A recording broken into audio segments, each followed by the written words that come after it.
Jadi kita mesti menghitung kedua belah sisinya. F aksinya yang mana? F aksinya itu kan pengereman, sedangkan F reaksinya adalah kecepatan awal, gaya awalnya, ya, yaitu F ke arah kanan, ya. Nah di sini jadi minus M kali A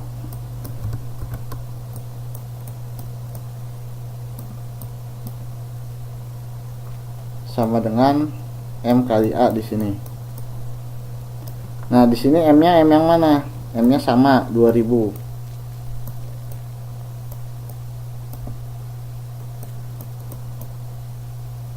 Dikali percepatannya yang mana? Nah aksinya kan minus 1. Nah kemudian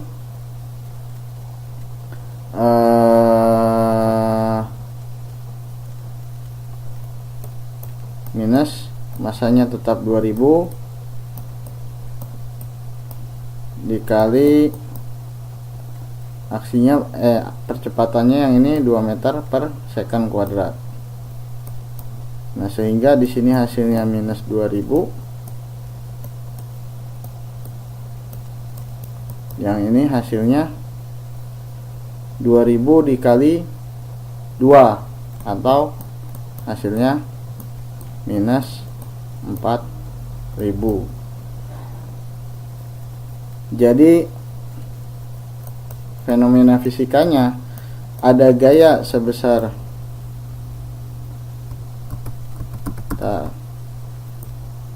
ini kan kita pindah ruaskan, ya,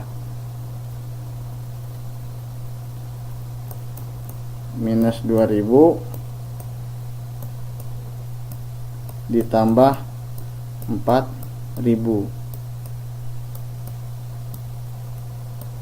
sehingga hasil akhirnya berapa?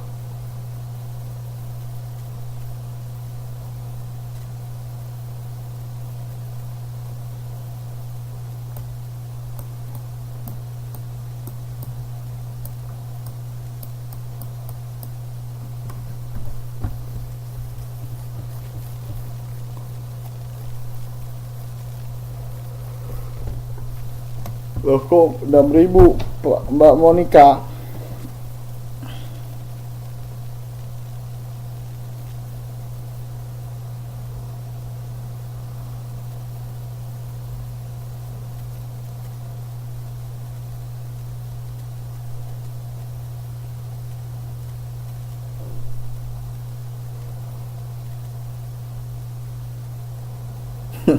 Oke.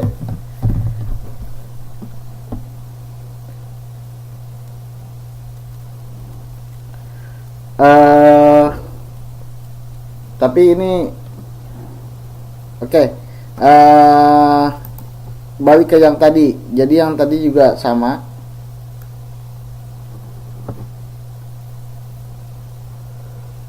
Yang di sebelah kirinya juga harus dihitung.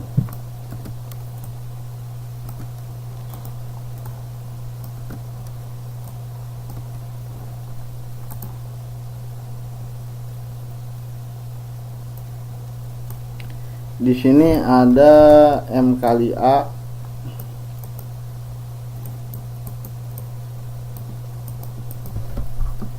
masanya berapa?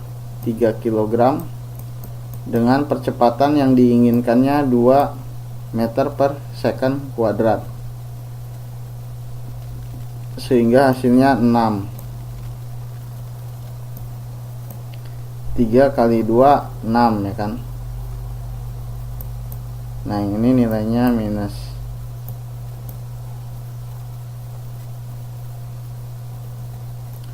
Ini ke atas. Jadi gaya yang dibutuhkan adalah ini pindah ruas menjadi 6 ditambah 29,4 Newton.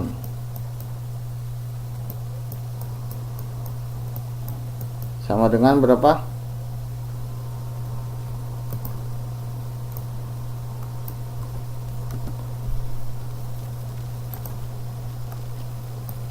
35,4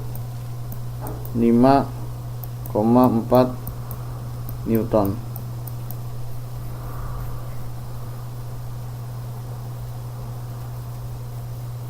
Paham?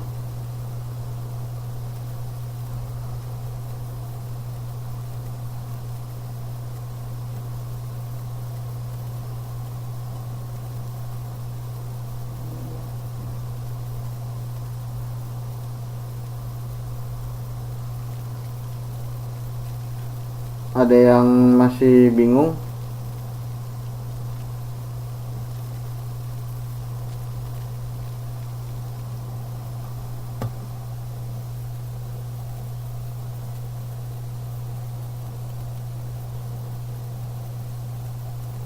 Balina baru datang.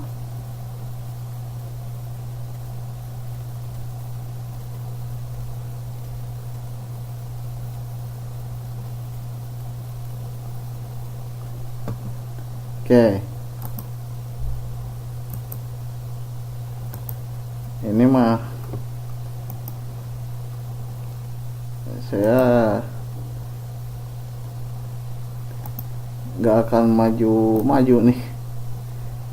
Oke. Ntar saya mikir dulu soalnya apa nih. Batu udah, gerobak udah.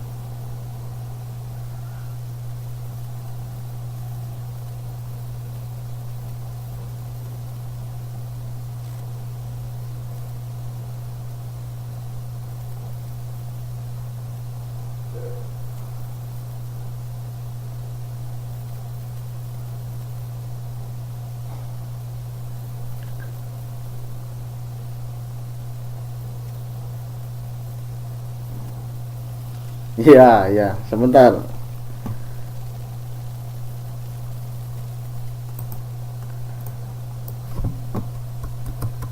Eh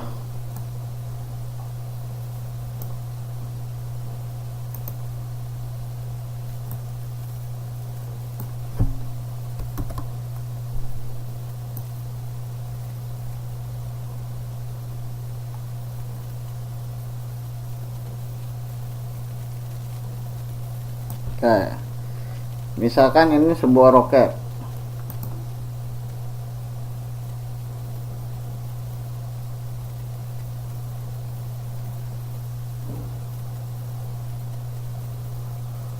Sebuah roket dengan beban, kira-kira roket berapa ya?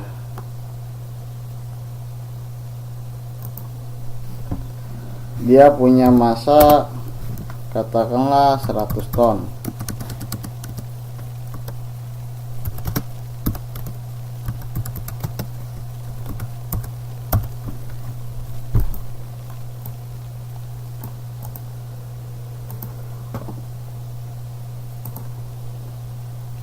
Kemudian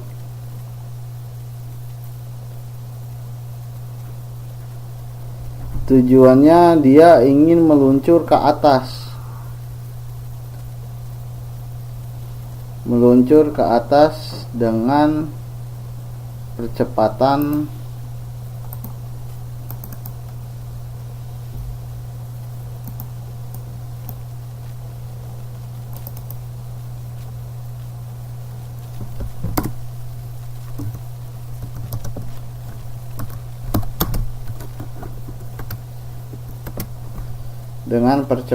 katakanlah 10 meter per second kuadrat.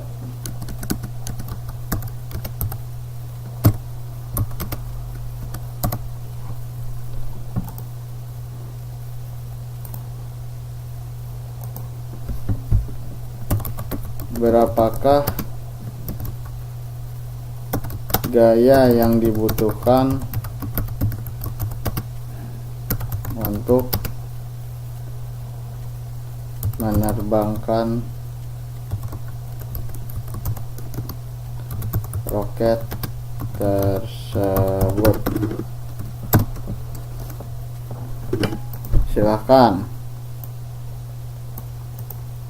dihitung.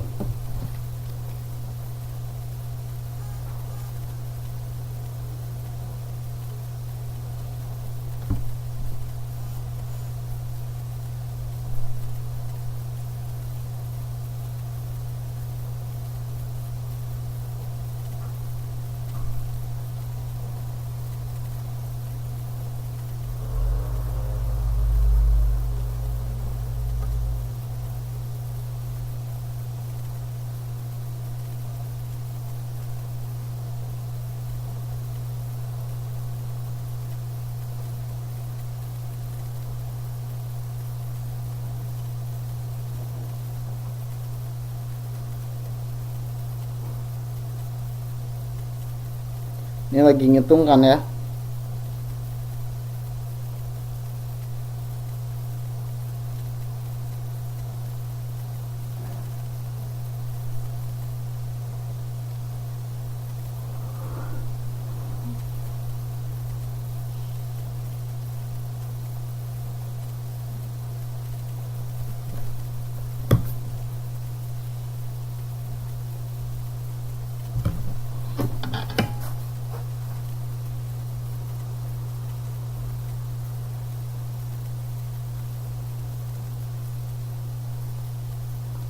Mbak Mei, Mbak Meifuza, satuannya berapa Mbak Meifuza?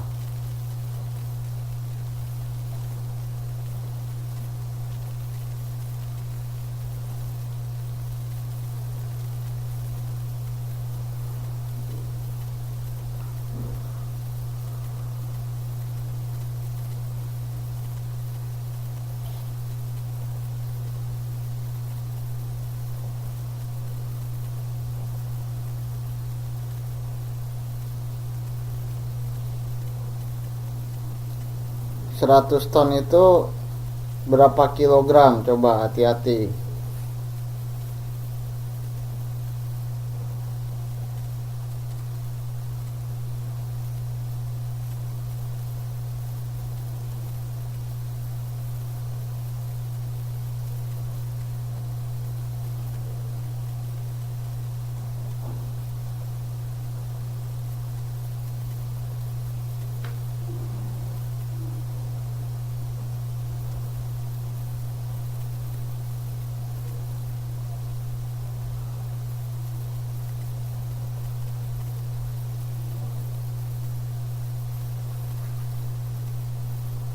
Satu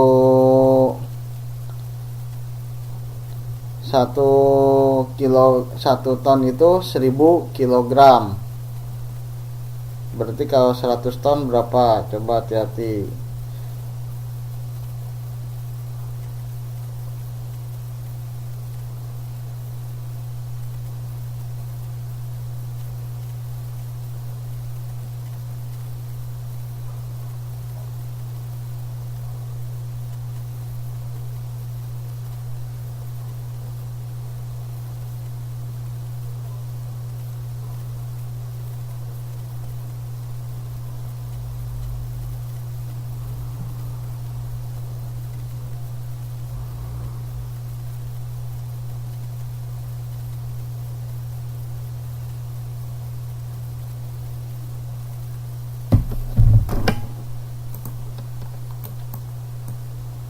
Seratus ton sebentar, 1 ton sama dengan 1000 kilogram. Nah, maka kalau 100 ton berapa?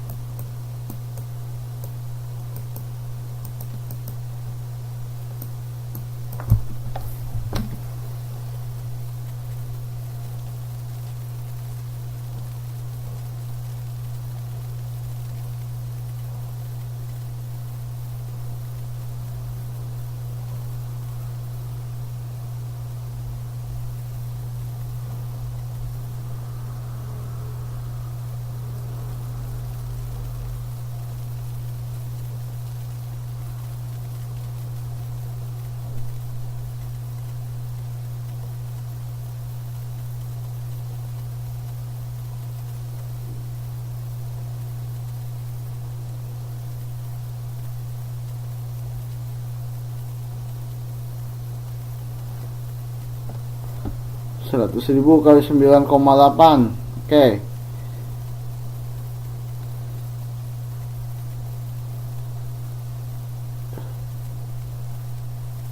Terus hasilnya gimana?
Oke, Mbak Lina, perhatikan ya Mbak Lina ya.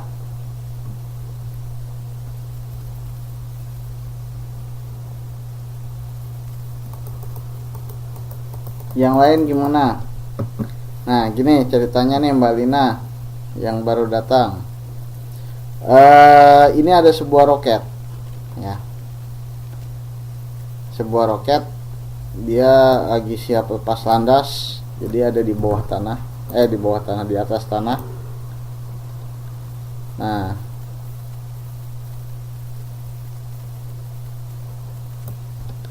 kemudian roket tersebut, saya bertanya dulu nih, kenapa roket tersebut kondisinya ada di bawah, tidak melayang ke atas, tidak melayang ataupun tidak terbang ke atas?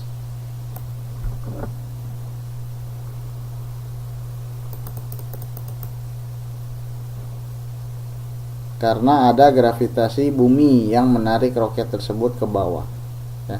Nah, kemudian sekarang si roket ini pengen meluncur ke atas dengan percepatan 10 meter per second kuadrat, ya. Nah, artinya dia akan melawan gaya gravitasi bumi, ya kan? Nah, untuk mengetahui besar gaya yang dibutuhkan, pertama kita harus menghitung dulu besar gaya yang diakibatkan oleh percepatan gravitasi, ya. Nah, ini kan kenapa dia cenderung ada di bawah, karena adanya percepatan gravitasi, gitu kan.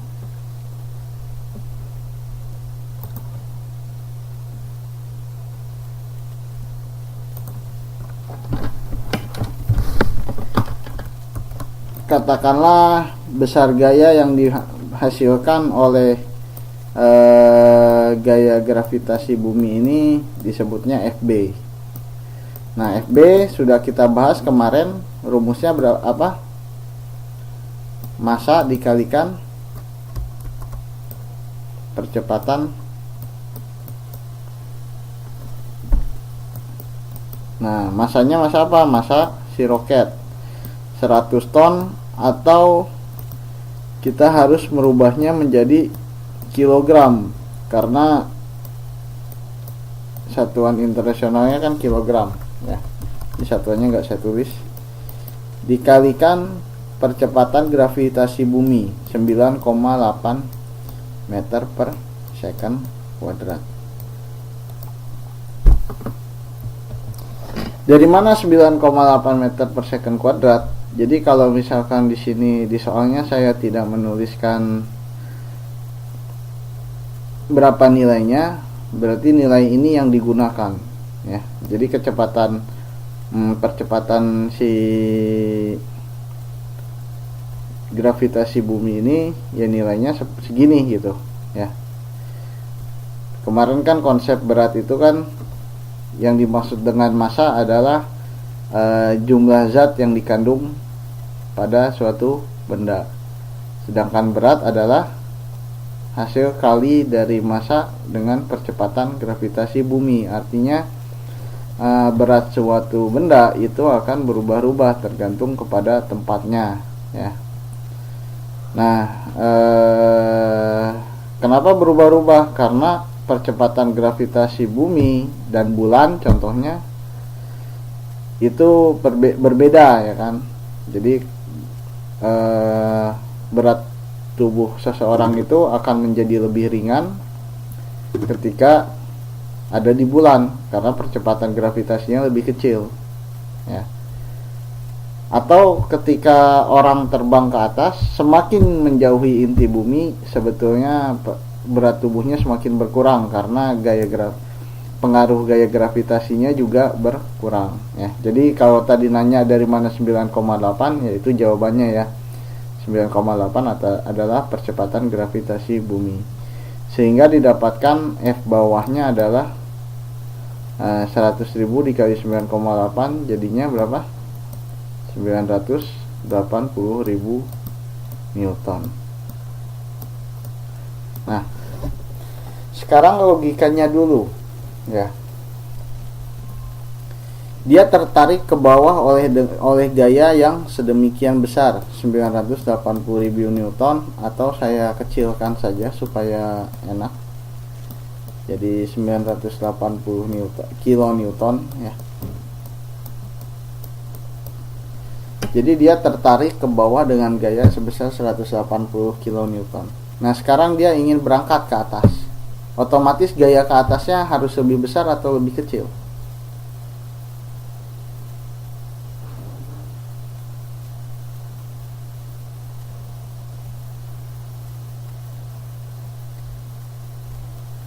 Lebih besar. Kalau gayanya lebih kecil,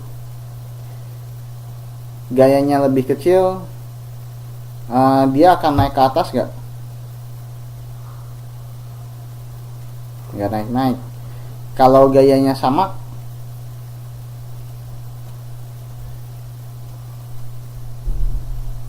diam, ya kan? Jadi kalau gayanya sama, ya, itu dinamakan kondisi yang setimbang, ya kan?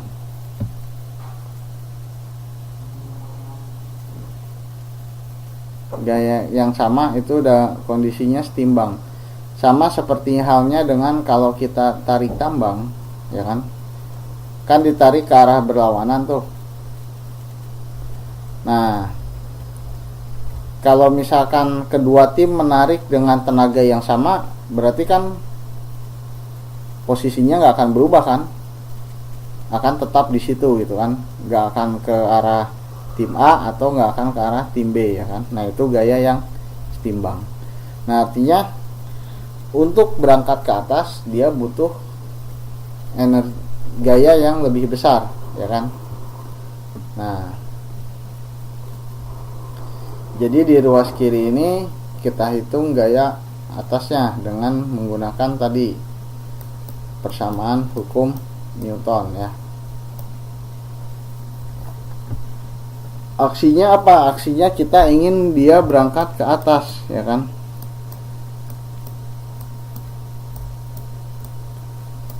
Reaksinya ada reaksi dari gaya gravitasi bumi yang menolak gitu ya, tidak boleh berangkat ke atas istilahnya gitu. Tapi karena pengen berangkat ke atas ya kita harus menghasilkan gaya yang lebih besar.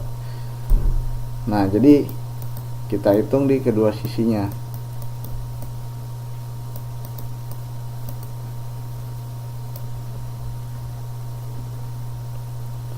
Masanya berapa? Sama ya, 100 ton dikalikan 10.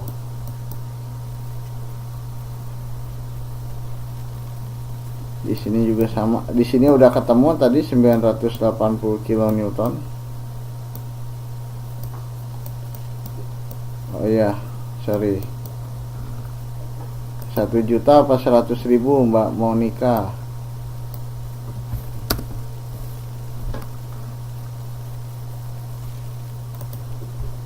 Satu juta apa 100.000? Oh iya ya, maksudnya hasil akhirnya 1 juta. Ya, oke. Lupa saya. Sorry. Ya, benar. 100.000 dikali 10 sehingga hasilnya 1 juta, atau saya jadikan 1000 kilo Newton. Oh iya, di sini ada minus ya.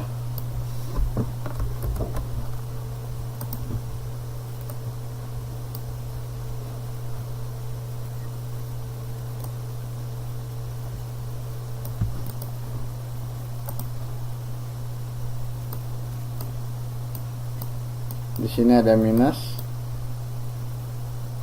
Nah, kemudian kita ya, ini saya tuliskan deh, 980 kilo Newton. Nah, kemudian kita pindah ke ruas kiri sehingga jadi positif.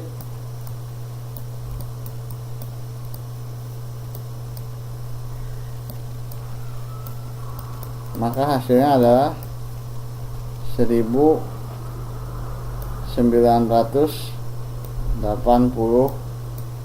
kilo Newton. Paham?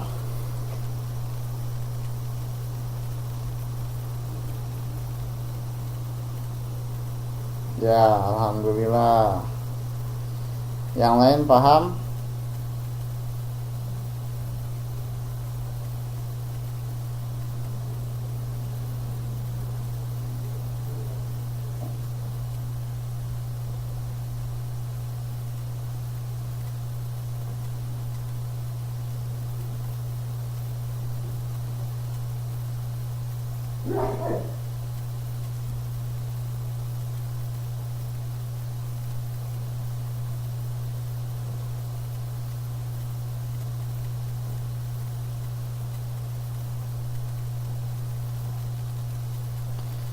Oke, ini tinggal setengah jam lagi waktunya. Karena tadi telat masuk, misalkan saya tambah 15 menit, boleh?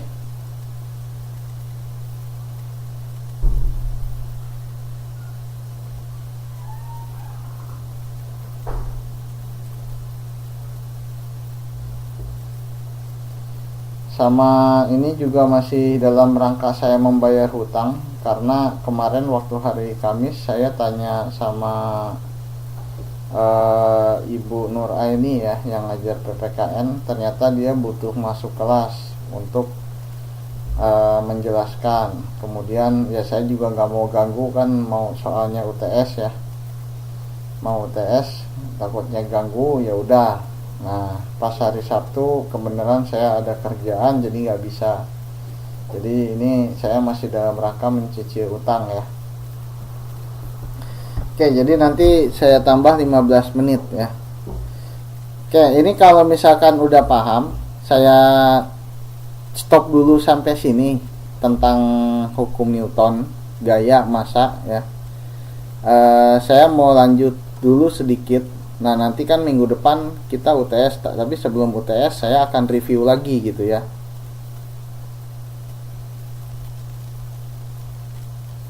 Oke, jadi saya lanjut dulu. Kalau misalkan ini udah ada bayangan, Mbak Alina, Mbak Siti Khoiria, sama Mbak Mei Fuza gimana? Mbak Angelina jadi hilang ya. Kita lanjut dulu bisa?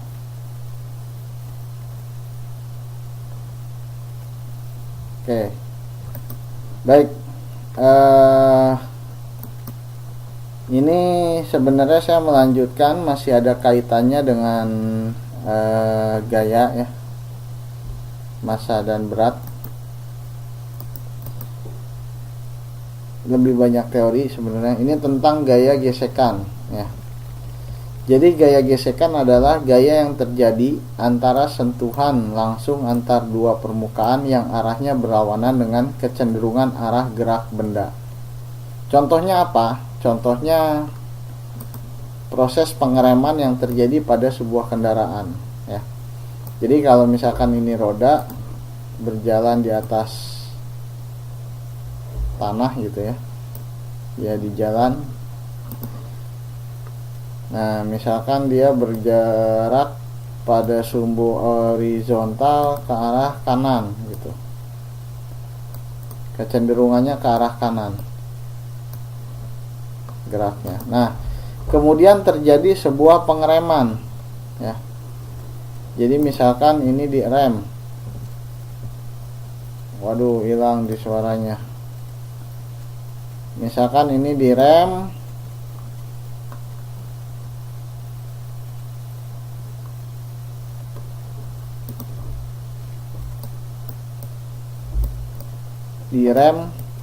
ke arah yang berlawanan ya. Nah, ini adalah salah satu contoh pemanfaatan gaya gesek ya. Gaya gesek sehingga kecepatan si roda akan berkurang dan akhirnya mungkin berhenti gitu ya.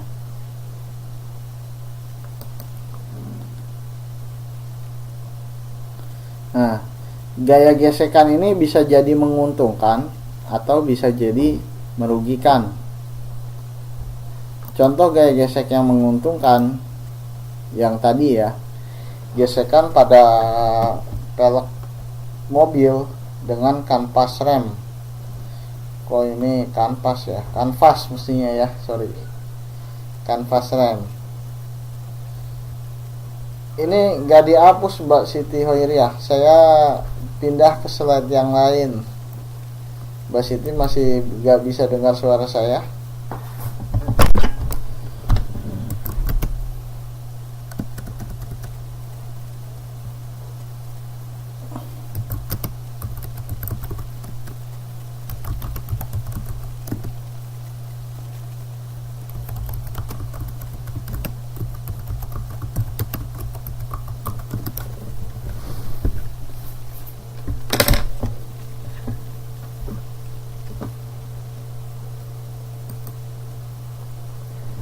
Yang lain bisa baca tulisan yang ada di papan tulis.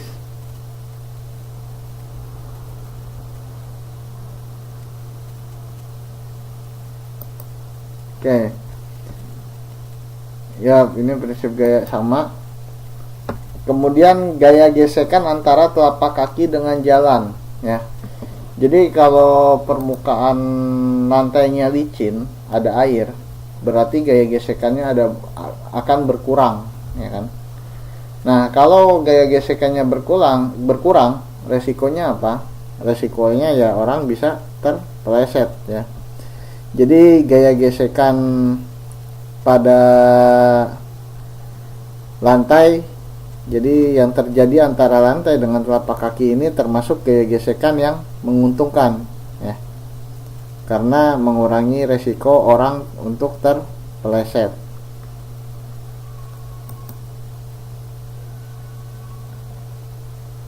Nah, gaya gesekan juga bisa jadi merugikan, ya.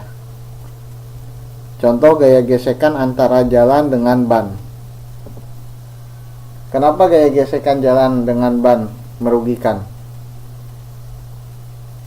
Ada yang tahu nggak? Kan kalau tadi telapak kaki atau sendal dengan lantai itu justru mestinya koefisien geseknya makin tinggi, sehingga apa? Sehingga orang nggak kepleset. Nah, tapi kalau mobil nih, gaya gesekan antara jalan dengan bannya bisa jadi merugikan. Kenapa?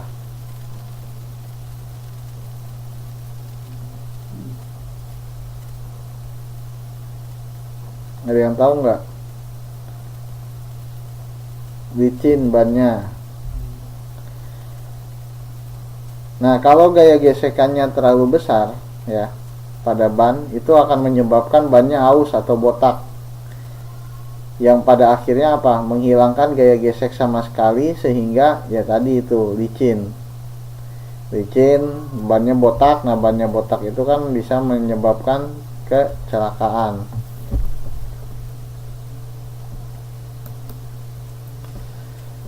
Gaya gesekan antara mesin dengan kopling. Nah, ini saya agak sulit nih menjelaskannya karena harus menjelaskan mekanisme dari kopling. Tahu kopling nggak? Ada yang tahu kopling nggak?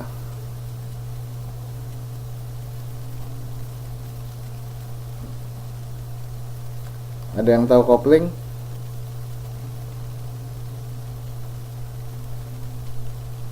Yang bisa naik motor atau naik mobil mungkin tahu kopling motor gitu kan ya. Jadi begini, saya jelaskan secara singkat saja. Oh, koplingan. Tahu, Mbak?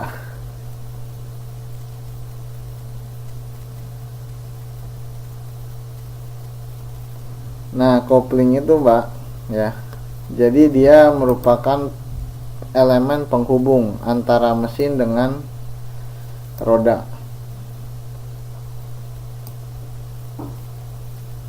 Ya. Jadi sederhananya kopling ini berupa dua buah lempengan besi yang ditempelkan, ya.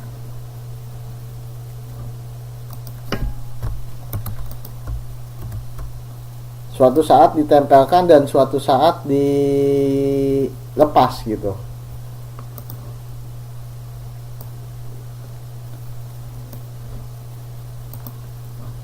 Ini saya gambarkan secara sederhana aja.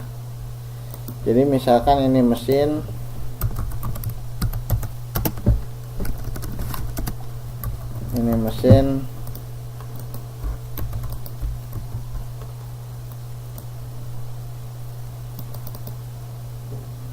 dan ini roda. Nah, jadi yang kopling itu yang mana? Kopling itu ini yang di tengah.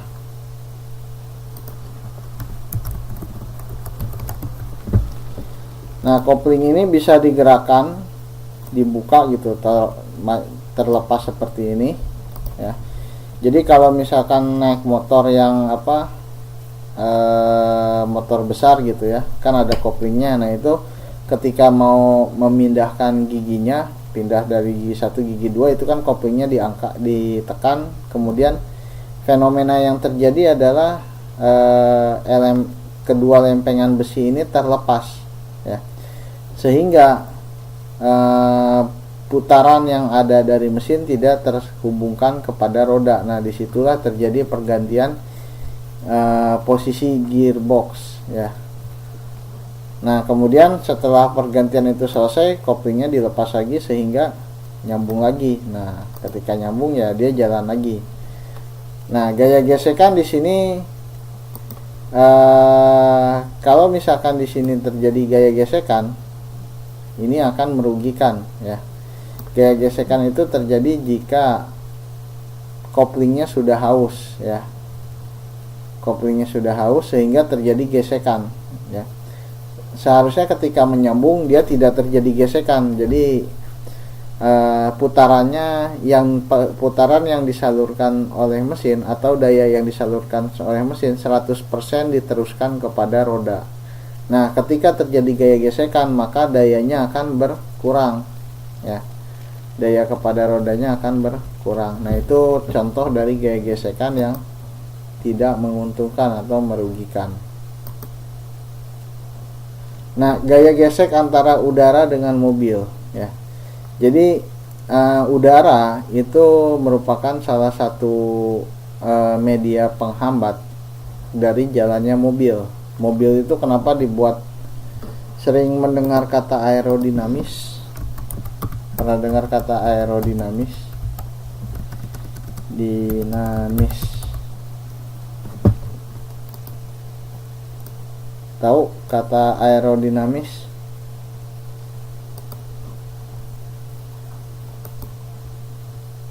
Contohnya lagi begini.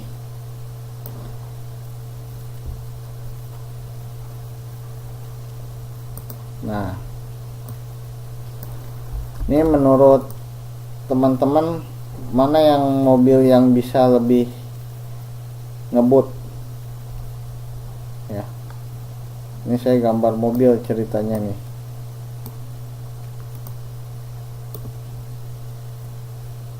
Ini mobil A, kemudian ada mobil B. Nah, yang mobil B bentuknya,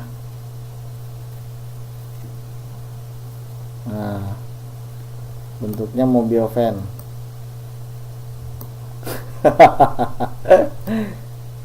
Oke, anggap aja bannya nggak peot, bentuknya bagus ya. Mana yang bisa lebih baik, A atau B dalam kecepatan?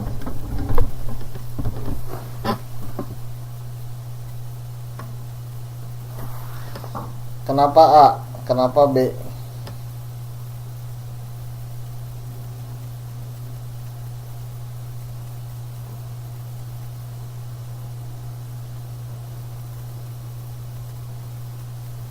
B keberatan. Oke. Di samping B karena berat ya, gini. Jadi ini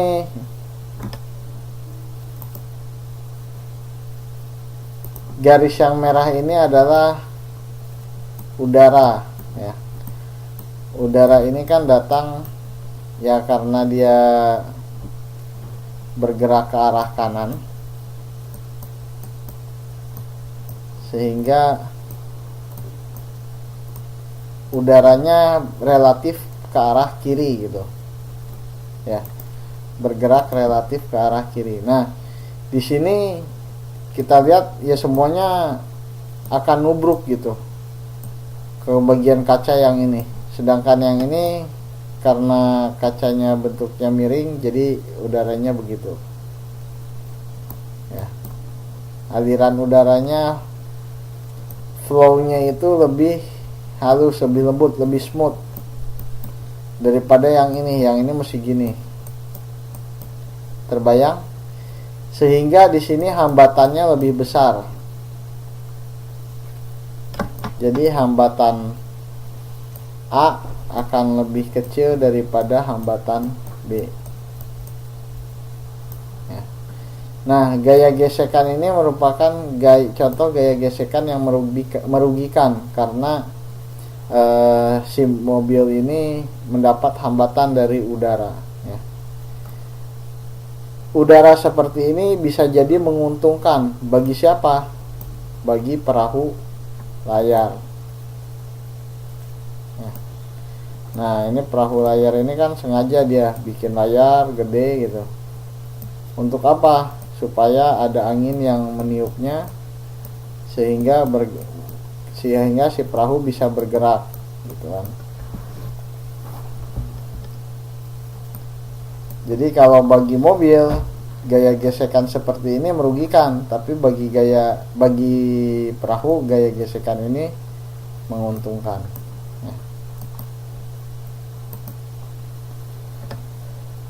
Nah, jadi yang tadi yang mobil A ini aerodinamisnya lebih baik gitu ya. Dia lebih baik, kenapa? Karena ya ininya si kacanya dibuat miring sehingga laluan udaranya bisa mengalir dengan baik dibandingkan yang mobil B.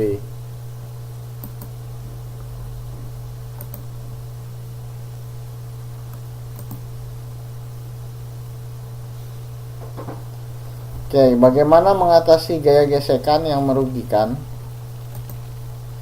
Yang pertama, memperlicin antara dua permukaan, misalnya dengan cara memberi oli ya.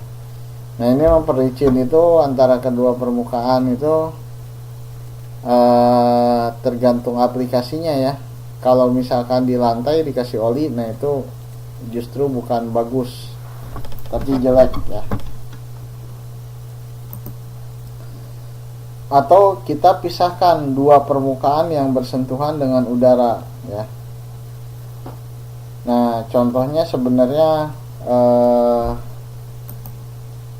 high speed rail yang ada di Jepang ya, namanya maglev.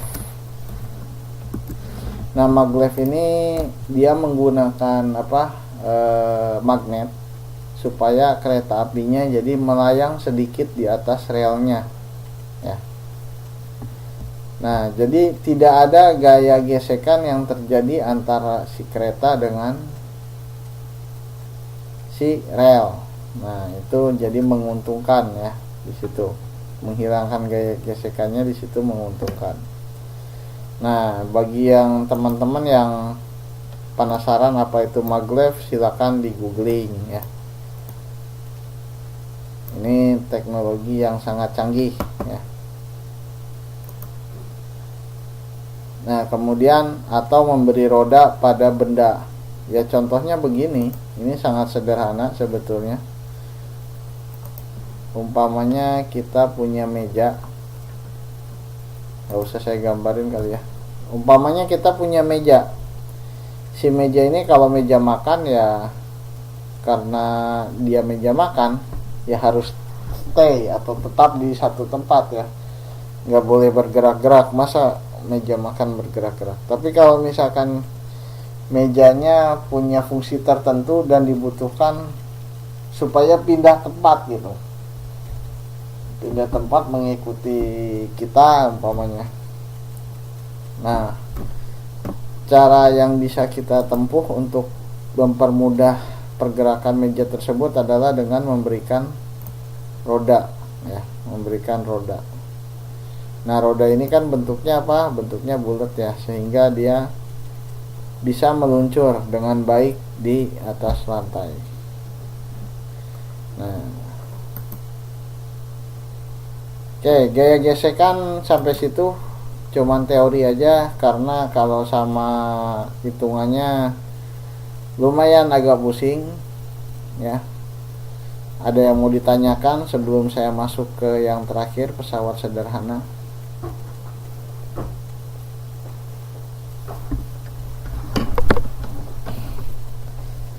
Ini kenapa nggak saya sampaikan hitungannya ya, karena di bukunya juga hitungannya tidak ada ya. Ngomong-ngomong, suka buka bukunya nggak?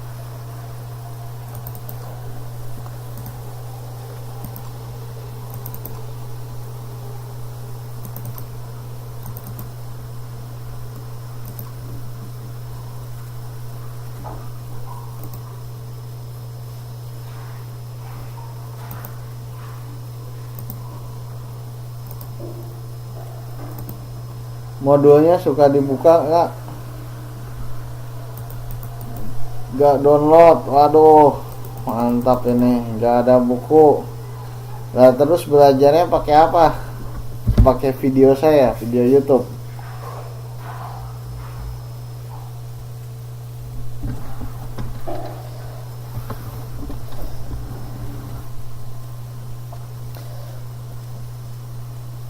Padahal kan teman-teman pada ini ya, melekat dengan handphonenya gitu, dengan handphone atau dengan tabletnya, seakan-akan seperti apa, udah kayak pacar kali, nggak bisa dipisahin, lengket kayak perangko gitu kan.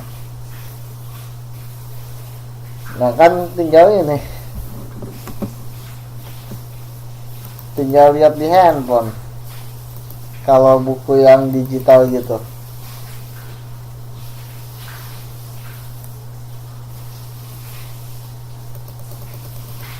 Oh beda. Jadi lebih nyaman mana? Pakai buku yang soft file gitu atau buku yang kertas?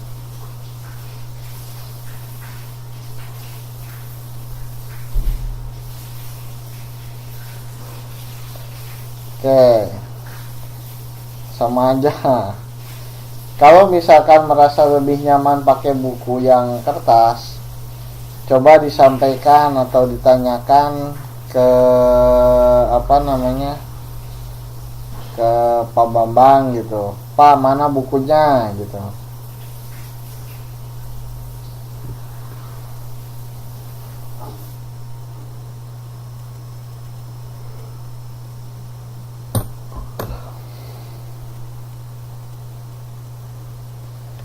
Nanti aja Mbak Siti Khoiria saya bagikan bukunya di PPT-nya di grup ya. Nanti aja saya bagiin di grup. Tuh bukunya lagi OTW. Nanti ditunggu aja berarti ya. Oke, saya lanjutkan dulu dengan pesawat sederhana ya. Ini kita belajar pesawat. Mbak Meifuza, saya tadi udah minta izin untuk menambah waktunya sekitar 15 menit karena tadi kita telat masuk ya, supaya materinya tercapai ya. Supaya materinya tercapai dan besok kita bisa ujian ya. Itu si Mbak Lina kabur lagi. Yang lama itu apa? Lama tuh saya ngajar atau bukunya ini? Oh bukunya, tak kirain saya ngajarnya lama bener.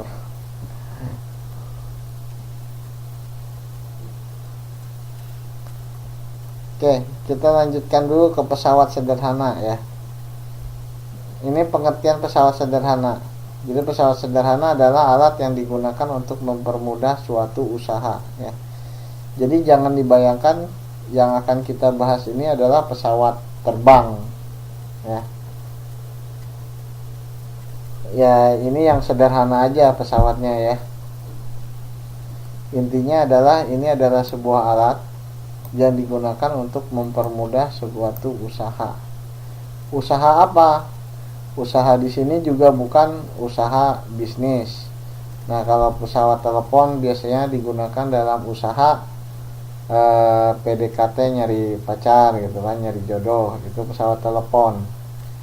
Nah, itu juga tidak kita bahas di sini, ya. Usaha di sini yang saya maksud adalah usaha untuk memindahkan suatu barang umpamanya, atau intinya adalah mengerjakan sebuah gaya kepada sebuah benda. Gaya itu kan tadi kemarin kita bahas bisa berupa tarikan atau dorongan yang pada intinya dapat mengubah posisi atau bentuk sebuah benda. Pesawat sederhana yang akan kita bahas ada 3, yaitu tuas, katrol, dan bidang miring, ya.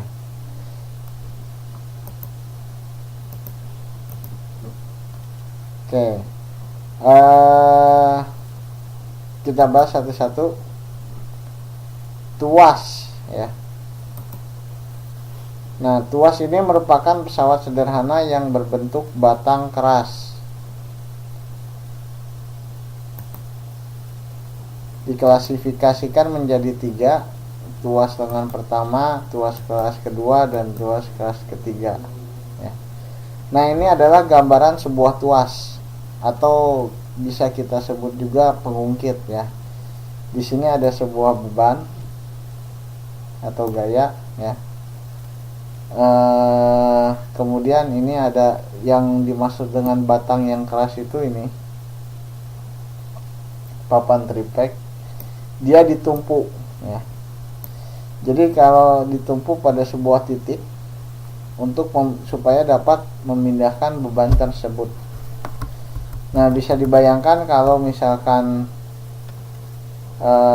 ini beratnya 100 kilo, ya, 100 kilogram. Nah, 100 kilogram ini berapa besar gaya yang dibutuhkan jika kita tidak menggunakan pesawat sederhana berupa tuas ini, ya.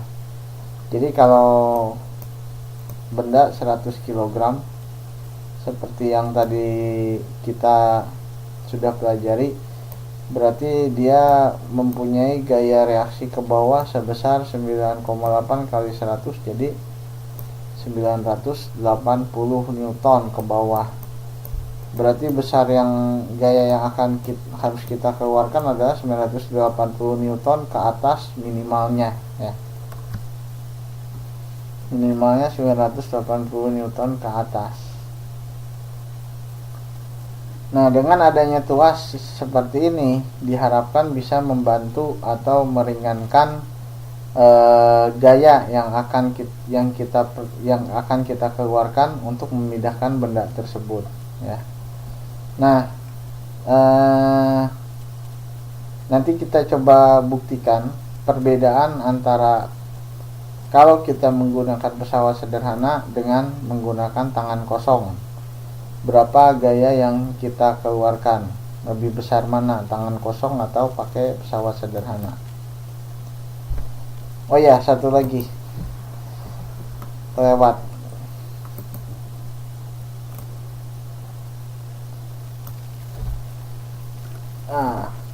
Oke.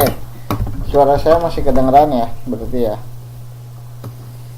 Nah, di sini ada beberapa komponen yang harus diperhatikan, ya. Pertama, ini ada beban. Nah, titik di mana beban ini disimpan disebut dengan, ya, titik beban, ya. Kemudian titik di mana dikerjakannya sebuah gaya itu disebut dengan kuasa, ya. Jadi ada kuasa, ada beban. Nah, kemudian ada satu titik lagi, yaitu titik tumpuan ya. Nah, jarak antara gaya kuasa atau dengan titik tumpuan disebut dengan lengan kuasa. Nah, jarak yang antara titik tumpuan dengan titik beban disebut dengan lengan beban ya. Jadi ada lengan kuasa, ada lengan beban. Sinyalnya kumat, gak dengar apa-apa. Mbak Mifuza, Mbak Siti, sama Mbak Mihwa masih dengar suara saya nggak?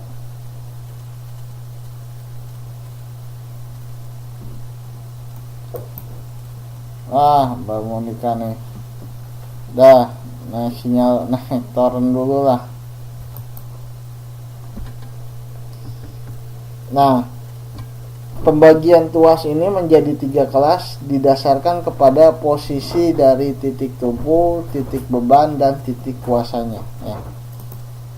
Disebut dengan kelas pertama jika titik tumpunya berada di antara beban dan kuasa. Jadi titik tumpunya ada di antara beban dan kuasa. Nah, contoh tadi merupakan contoh titik tuas kelas pertama ya. Nah, sekarang contoh lainnya adalah gunting ya. Di sini ada titik tumpunya di tengah di antara kuasa dan bebannya, yaitu beban kertasnya yang akan digunting ya. Paham nggak? Paham nggak?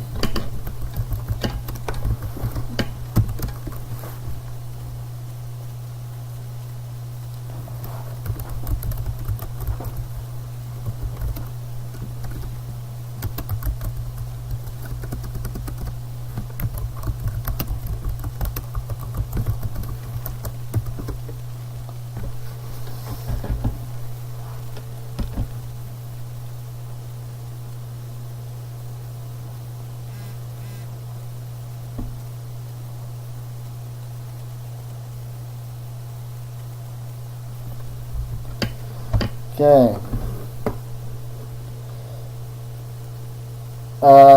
Baik. Yang selanjutnya, tuas kelas kedua. Tuas kelas kedua ini adalah tuas yang bebannya di antara titik tumpu dan kuasa. Jadi kalau yang tadi titik tumpunya yang ada di tengah. Nah, sekarang bebannya yang ada di tengah ya. Kalau yang kelas kedua, contohnya apa? Contohnya, nah ini kalau kita lagi bangun rumah pasti banyak lihat gerobak yang seperti ini ya. Ini dipakai buat ngangkut semen atau ngangkut pasir ya, dan lain sebagainya. Jadi titik tumpunya ada di mana? Ada di depan ya. Ya, tukang bangunan. Kemudian dayanya di mana? Dayanya di sini. Jadi si orang megangnya di sini kan. Nah, bebannya ada di tengah ya. Kalau tadi bebannya ada di titik tumpu yang ada di tengah. Nah, kalau yang kelas kedua bebannya yang ada di tengah. Sedangkan yang kelas ketiga ya. Kelas ketiga kuasanya berada di antara beban dan titik tumpu. Jadi kuasanya yang ada di tengah ya. Tahu kan maksudnya kuasa ini apa? Jadi kuasanya kalau di sini ya, maksudnya adalah tangan si operatornya umpamanya, atau tangan tukang bangunannya gitu. Nah, ini kan kalau orangnya berdiri gitu kan. Berdiri, nah tangannya megang di sini. Nah, tempat di mana tangannya memegang ya disitulah yang disebut dengan kuasa. Nah, jadi di sini di tuas yang kelas ketiga ini kuasanya berada di tengah ya, di antara beban dan titik tumpu. Contohnya apa? Contohnya pinset ya kan. Nah, ini titik tumpunya.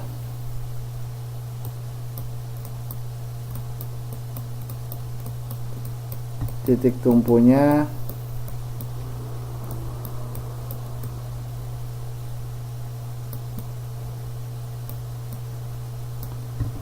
Kemudian di sini ada bebannya, ya dipakai nyabut apa? Dipakai nyabut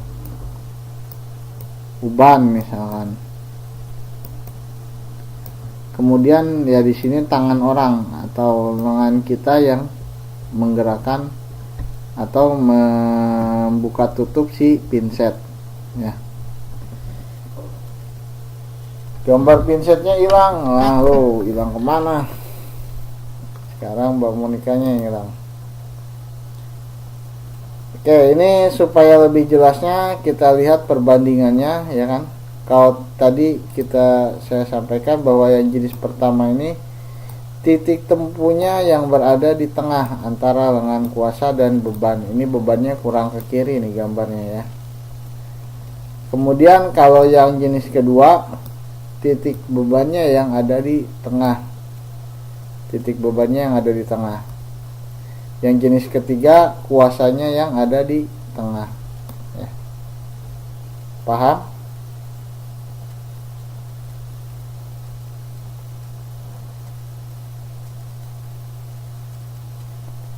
Oke, tinggal 2 orang lagi nih, pada tumbangan ini.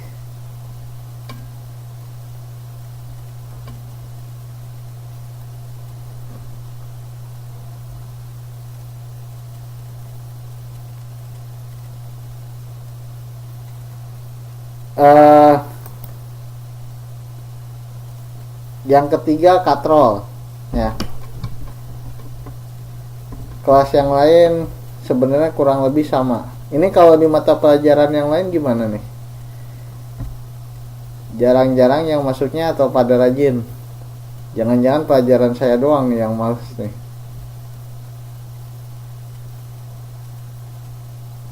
Sama.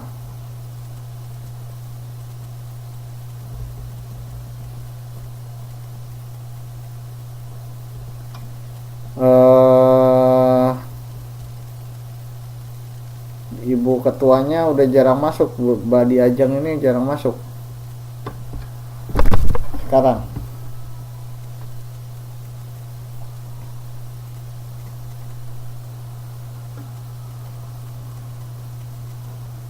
Oke, saya teruskan dulu dikit lagi ya. Yang berikutnya katrol.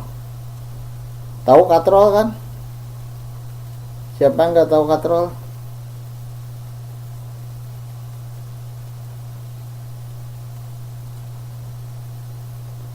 Ya, jadi katrol ini salah satu bentuk pesawat sederhana untuk meringankan beban kalau kita nimba umpamanya ya.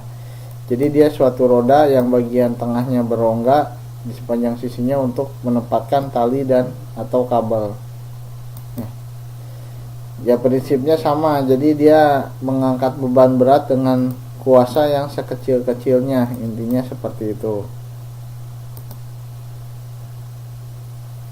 Nah, jenis katrol yang pertama contohnya nih katrol tetap ya. Yang dimaksud dengan katrol tetap ini adalah si rodanya dia bergantung pada posisi yang tetap ya. Ya contohnya ini katrol yang digunakan untuk nimba sumur ya. Jadi si katrolnya, si rodanya tetap pada posisi tertentu ya. Yang bergerak ya si karetnya saja. Nah, jenis katrol yang kedua adalah katrol bergerak. Kenapa disebut bergerak? Karena rodanya ikut bergerak. Jadi ketika ini ditarik ke atas, maka rodanya akan ikut ke atas. Kalau dia diturunkan ke bawah, ya rodanya dia turun ke bawah.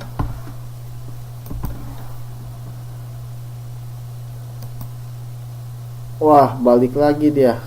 Kirain udah kabur. Yang ketiga, katrol ganda ya. Nah, katrol ganda ini gabungan dari katrol tetap dengan katrol bergerak ya. Jadi di sini ada katrol tetapnya. Ya, ini katrol tetapnya. Kemudian ini katrol bergeraknya. Ketika ini ditarik, maka otomatis dia akan, si katrol bergerak ini akan bergerak ke atas.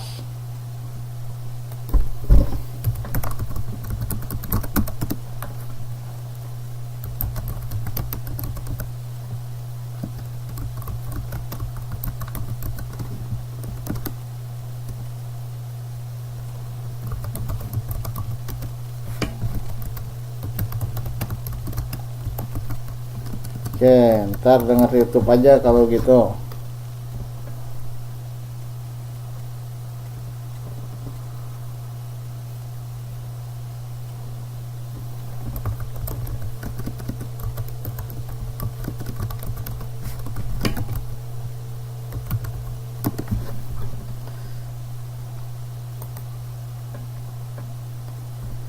Nah, ini yang terakhir. Dah. Ini terakhir, bidang miring. Teman-teman, apakah pernah bertanya-tanya kenapa kalau jalanan di pegunungan dibuat berliku-liku? Nah, itu jalan yang di pegunungan dibuat berliku-liku tujuannya adalah mengurangi usaha bagi pengguna jalan, ya. Jadi kalau jalannya, kita bayangkannya begini saja.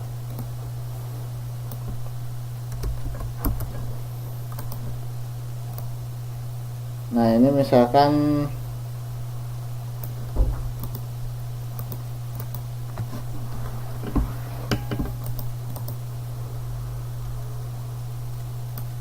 ada sebuah balok mau dipindah ke atas ini, ya.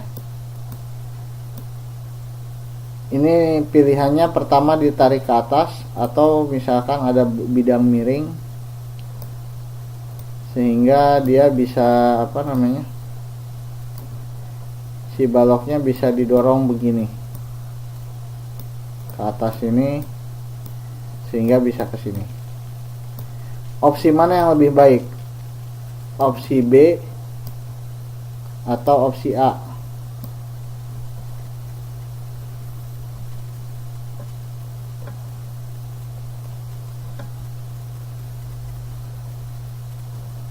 Nah, alasannya itu sama saja dengan jalan di pegunungan. Jadi umpamanya ya, kalau misalkan jalan terus ada pegunungan gitu, dibandingkan dia naik ini, mendingan dia mencicil dengan berliku-liku gitu, sehingga nyampe ke puncak dengan usaha yang kecil, walaupun mungkin jaraknya jadi lebih jauh gitu. Aplikasinya ya di jalan, aplikasi bidang ini ada di jalan yang di pegunungan, kemudian ada di tangga, ada di baji atau pasak, dan di sekrup atau ulir. Ada yang tahu ulir itu apa? Atau saya tanyanya, pada tahu nggak apa itu ulir?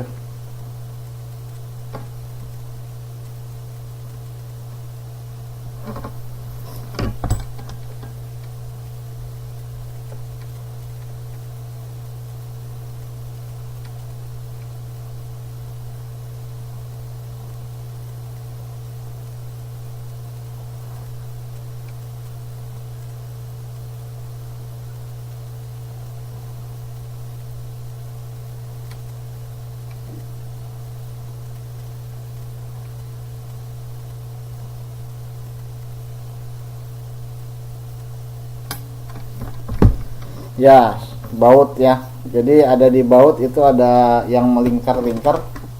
Nah, itu yang disebut dengan ulir. Gitu. Oke, jadi ujiannya akan sampai sini ya.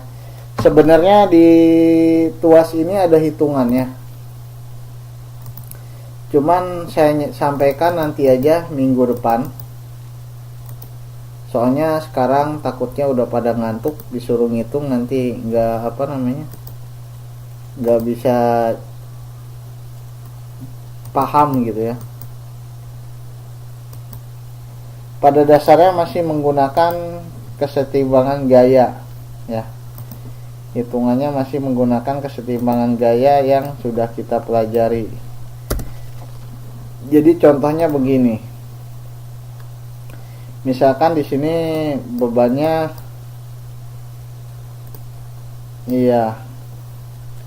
ini bebannya misalkan katakanlah 30 kg ya. 30 kg.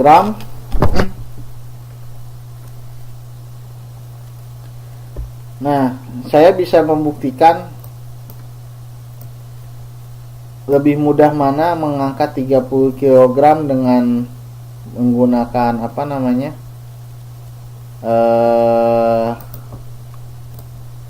menggunakan tuas, atau 30 kg diangkat langsung vertikal ke atas ya. Jadi nanti sekarang gini lah, coba aja kita sedikit saya yang hitungin buat ngasih gambaran aja ya. Oke, misalkan nih sama aja kayak tadi, ini ada berat benda 30 kg. Berapa gaya minimal yang harus dikeluarkan supaya benda ini bisa diangkat di arah vertikal?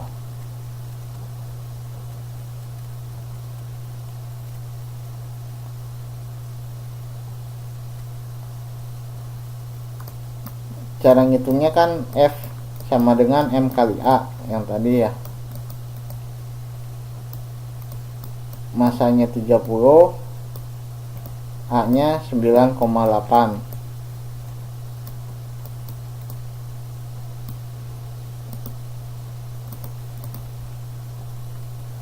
A nya 9,8, sehingga hasilnya berapa?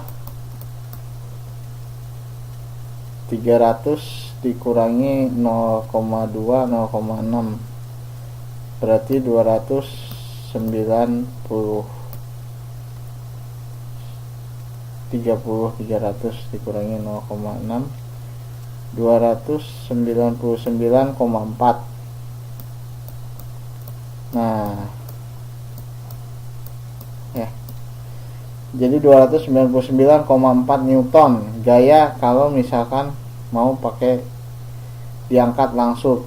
Nah sekarang kalau misalkan menggunakan lengan kuasa ya, jadi di sini nanti ada pengaruh lengan beban ya. Ini 299,4 apa 294 nih? Siapa yang benar nih? Kita coba lihat. Saya pakai kalkulator dah. Udah ngantuk juga.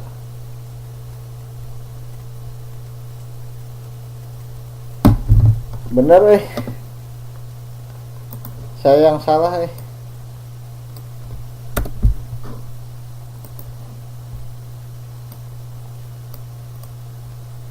294 Newton. Mantap. Oke. Jadi 294 Newton gaya yang dibutuhkan untuk minimal ya. Berarti 295 mungkin ya minimal untuk mengangkat beban ini ya. Nah, kemudian di sini diketahui umpamanya lengan bebannya katakanlah di sini 1, di sini 2 ya. 1 meter lah, katakan 1 meter, di sini 2 meter. Nah, berapakah FK ya kan? F kuasa yang harus dikeluarkan kalau mau ngangkat beban di sini ya. Nah, ini caranya, jadi ada momen ya, ada momen itu adalah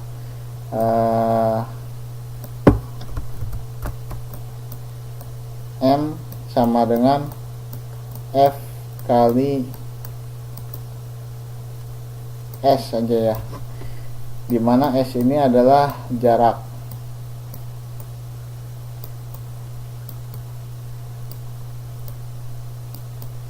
Jadi momen yang ada di sini dengan momen yang ada di sini itu harus timbang minimal ya. Maka kembali sama kayak tadi, kesetimbangan M sigma M sama dengan M,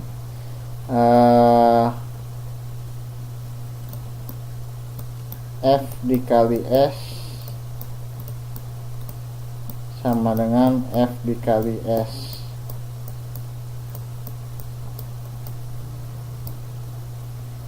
Nah, F di sini yang dicari ya, atau dikalikan 2 sama dengan F di sini diketahui 294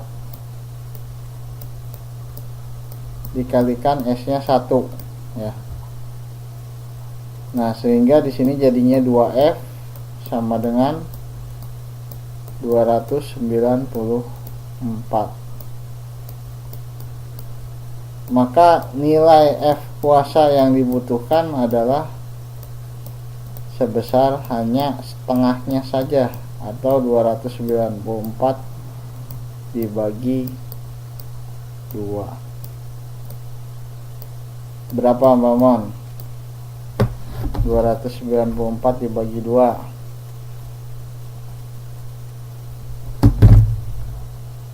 Nah, jadi di sini terbukti kalau misalkan pakai tangan kosong kita harus mengeluarkan gaya 294 Newton. Sedangkan kalau misalkan kita pakai pengungkit, kita cuman butuh gaya 147 Newton. Gaya ini bisa semakin kecil dengan memperbesar lengan kuasanya ya. Semakin besar lengan kuasa, maka gaya yang atau usaha yang dikeluarkan akan semakin kecil. Oke, ini akan dimantapkan lagi minggu depan sebelum kita ujian. Sampai sini dulu pelajaran hari ini. Ada yang mau ditanyakan dulu?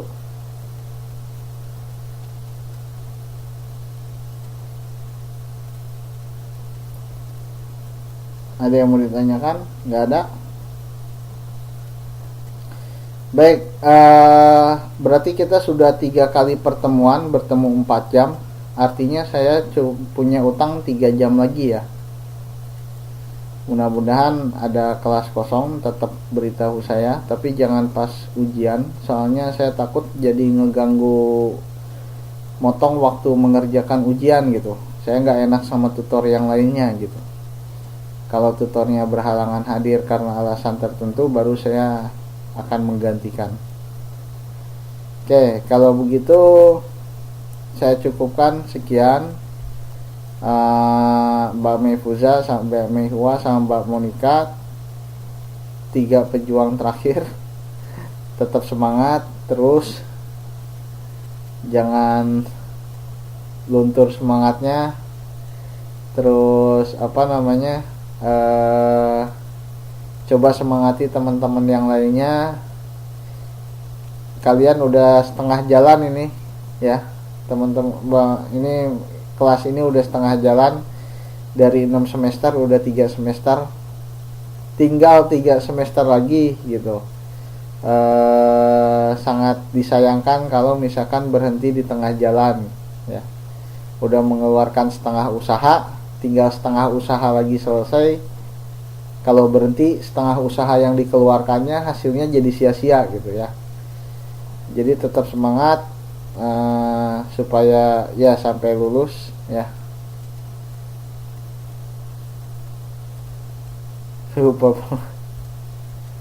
Sampai lulus ya.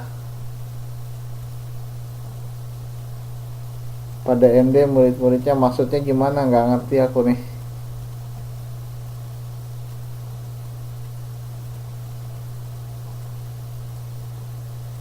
MD itu apaan Mbak Meifuza? MD itu apa? Oh, sebenarnya presentasi itu bagus.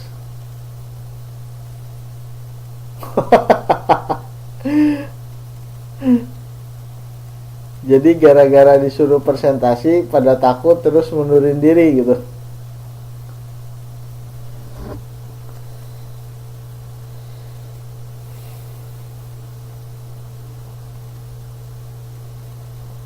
Sebenarnya presentasi itu bagus, melatih kita berbicara, melatih kita berkomunikasi, dan juga melatih mental kita dalam menghadapi orang gitu, menghadapi situasi.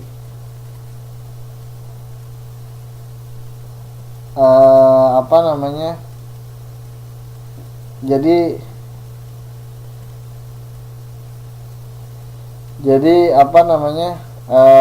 lebih stres disuruh presentasi daripada saya suruh ngitung gitu ya.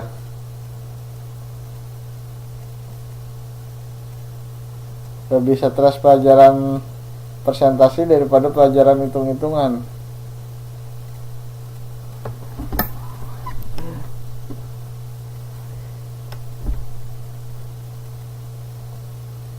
Ya udah, ya pokoknya saran saya tetap semangat aja.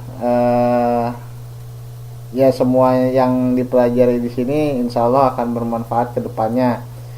Kalau misalkan bisa presentasi, ya barangkali gitu ya teman-teman bisa nabung, terus bisa ngumpulin modal buat bisnis. Nah nanti kalau misalkan pulang berwirausaha, presentasi itu bakal menjadi satu modal atau satu skill yang penting.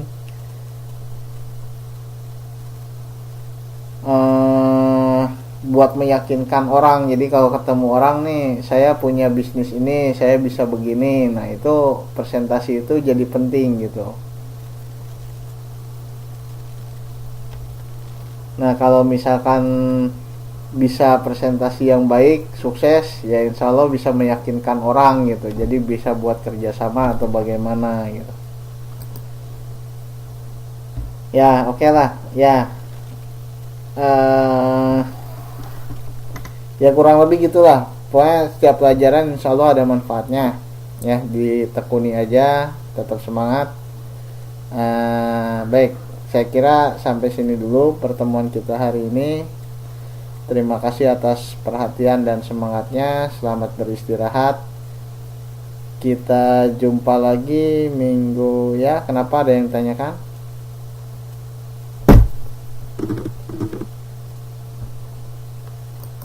ID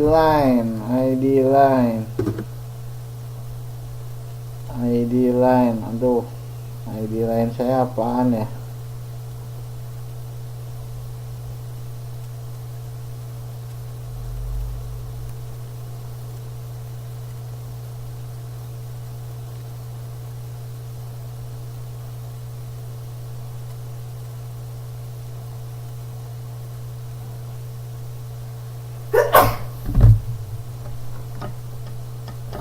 Coba ini.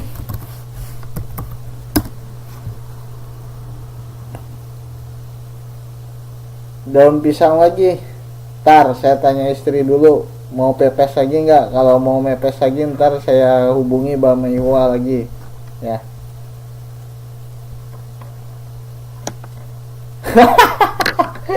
Kok jadi bayar? Ya ntar kita lihat lah, saya lihat kalau misalkan emang perlu, saya beli nggak apa-apa. Ini sih kalau kayak kemarin kan buat saya jualan, kalau misalkan ada banyak, tadi kemarin juga akhirnya saya jualannya pakai aluminium foil buat bikin pepesnya. Kalau misalkan ada banyak mah dibeli. Oke, sampai sini dulu. Kita jumpa lagi minggu depan. Selamat beristirahat. Assalamualaikum warahmatullahi wabarakatuh.